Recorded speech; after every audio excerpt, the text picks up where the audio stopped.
The more you focus on yourself, the more insecurity will grow. Huwag na tayong magtaasan ng kamay, but some of you are insecure with your face. Some of you, wow, amen ah. Okay? Hindi good news yun, my friend. It's not something na amen, hindi yung ka-amen, amen. Okay? But some of you are insecure with your skin color. Some of you are insecure with your educational background dahil hindi ka nakapag-college. Some of you are insecure with your salary. Lalo nung nalaman mo na yung salary ng ka-cubicle mo, na wala namang ginagawa buong maggapong, kundi mag-Facebook, ay mas mataas pa sa salary mo. And some of you are insecure with your social status or even financial capacity. Lagi mo sinasabi sa sarili mong, I suck. I deserve this life. Madalas kasi ini-interpret natin yung ating insecurity sa our brokenness. Broken ako eh. I mean, kung matangos lang sana ilong ko, perfect ako eh. Kung yung kilay ko nabawas-bawasan lang na sana ng konti, perfect ako. But because something is broken in me, di ako effective dyan, di na ako magiging kagamit-gamit. There's something broken in me, and God cannot use me because I'm too young. God cannot use me because I'm too old. God cannot use me because I never went to Bible school. God cannot use me because I don't have that leadership capacity. I don't have the confidence to stand in front of people. Minulestya ako ng bata ako, so therefore God cannot use me.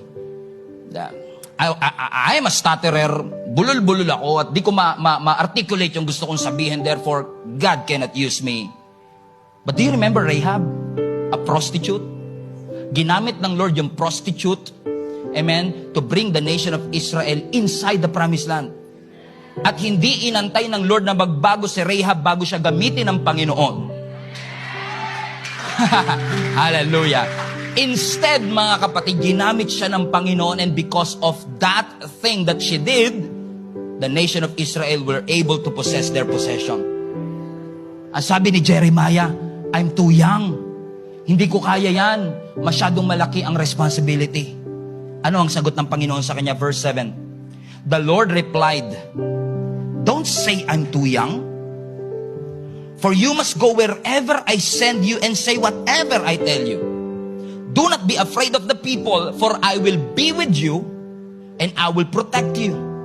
I, the Lord, have spoken.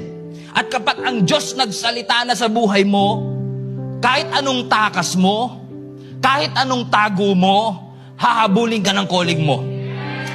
In essence, sa sinasabi ng Panginoon, ako ang tumawag sa iyo, hayaan mong ako ang mag-equip at magpuno ng lahat ng kakulangan na nakikita mo sa iyong sarili. Kasi hindi ka tatawagin ng Panginoon sa isang bagay na alam niyang hindi ka ready. Hindi papagawa ng Lord yung isang assignment na alam ng Diyos na mapapahiya siya kapag ginawa mo yon. If God called you for it, He will gift you for it. Bibigyan ka ng Lord ng gift, ng skill, ng ability, and even personality to do the things that God has called you to do. So don't ever make an excuse to the Lord na sasabihin mong, I'm too young to serve, I'm too old to serve. Kapag tinawag ka ng Panginoon, especially at such a time as this, you have to say yes to the Lord. Kasi kapag ka nag-yes ka sa Panginoon, dun mo lang makikita na matagal ka na palang prepare ng Panginoon para sa leadership skill na ito, para sa mission na ito, para sa purpose na ito. Minsan kasi hindi mo malalaman pag di mo sinubukan eh. Hindi mo pa sinusubukan, nagpalamon ka na sa iyong takot. Pastor, I'm not enough. Who told you that you are not enough? I'm not too smart. Who told you that you are not too smart? I have no credential. Which credential are you talking about? I'm unworthy, I'm incapable, I'm insufficient, because Satan will keep on calling you unqualified. Lagi niyang ipapamukha sa'yo, hindi ka qualified, hindi ka perfect, you are not strong enough, you are not gifted enough, you are not experienced enough. Huwag mo nang subukan. Ikaw naman nakinig. Hindi ka na nga sumubok. At dahil hindi mo sinubukan, hindi mo lalakaran.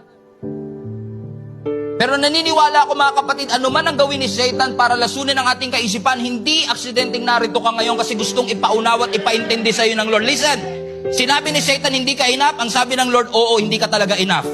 Pero hindi ka naman mag-isa, kasama mo naman ako, the God of more than enough.